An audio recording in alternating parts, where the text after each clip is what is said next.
This year, we've been doing this for 2 years, this innovation grant, but this year you got a little added bonus. You got the iPad cart from the district. Yeah. How'd that work, the iPad cart? Actually, it was through Sandy Coster, I think so. Costner, yes, it is. The international language teacher. And they're doing this pilot project, and so they're bringing this iPad cart around to the schools, and they're allowed to keep them for about 3 months.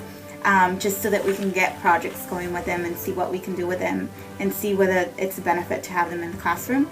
So I was very fortunate to get chosen to do this pilot project, and at first I was quite hesitant because I didn't know what I was going to be doing with iPads. I already have a lot going on, and it was a little scary, but I decided to take the challenge on, and I've done a lot of interesting projects with my students, and I'm going to miss having the iPad cart in my classroom.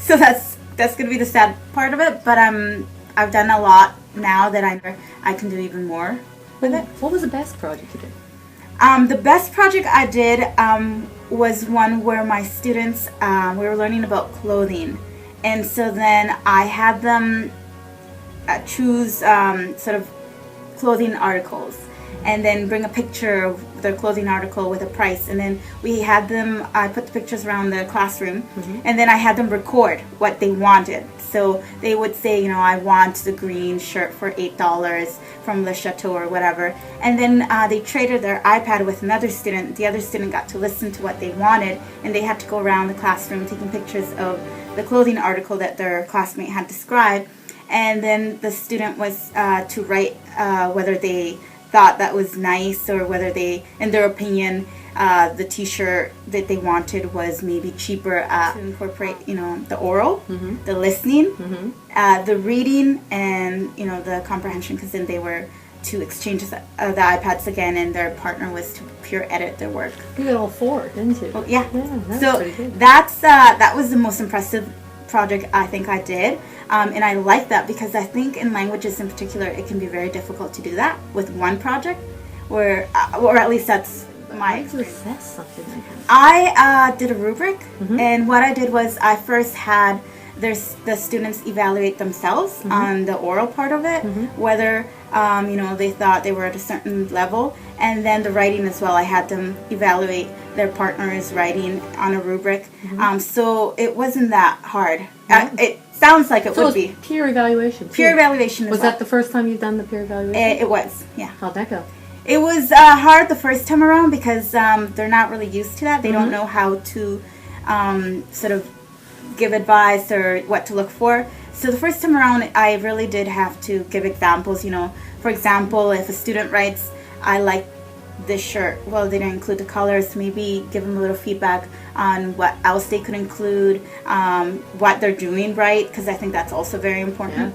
Yes. Pronunciation, does it sound to you like it's pronounced correctly? Wow. So it can be very difficult at first, but we did a number of projects similar to this, so after a while they did get better at it, and every now and then I would grab a sample from a student who did a really good job at peer assessing, so I would give that as an example so that they knew what I was looking for. You did the pads. Yes. You did numerous apps and tried out all these apps and everything for the district. You were blogging for us and sharing your learning, even your lessons and everything.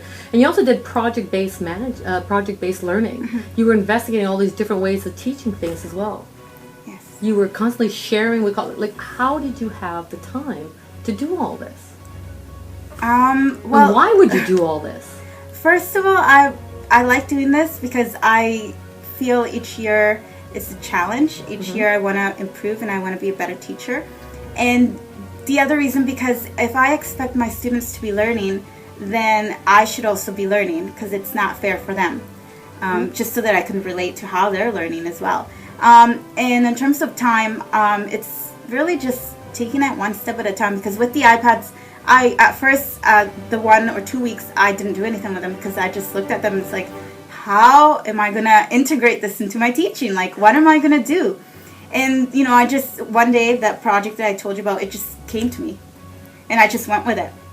And I didn't have a rubric for it yet because it just came to me that day. And I'm like, if I don't go with this now, then I'm not going to do it. And so then I came up with the rubric afterwards. And it just, you have to start small. And then it starts building up. And then after that, I've had all these other projects that it just came. We started small in the school and slowly building momentum. Each of us networking, each of us teaching each other and everything.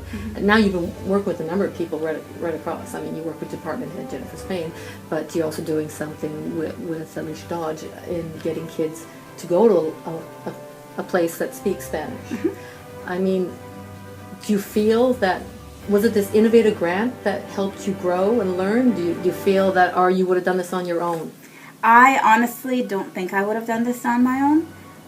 When I first came to the school, they told me they did a lot of technology here. I was a little terrified because I hadn't done a lot with technology, so I didn't know how much was going to be expected of me. But I also think it helps having people like you who motivate and who are there to support, because had I not had you to support me and to motivate me, I probably wouldn't have done as much as I have.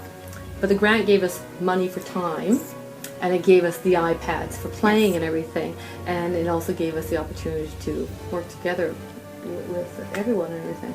I think also if we had not gotten the grant, we wouldn't have done as much, because I've been here for 3 years now, and I've seen the growth. If we compare it to last year even, I think being able to have release time to work together and to share ideas really has helped. And because when I first came here the first year, I didn't get that. I pretty much had to learn on my own. So I think it's been a huge benefit, and even the Wi-Fi, it's working really well in my classroom. Well, here's the thing and everything, and I got to talk about this. Now you're going out and you're training other teachers too with the iPads now. Now the mentee has become the mentor. And I think that's great. And I think that should be noted, that it's not just how hard you want to learn and everything. It's that passion to want to learn and share. For sure. You're welcome.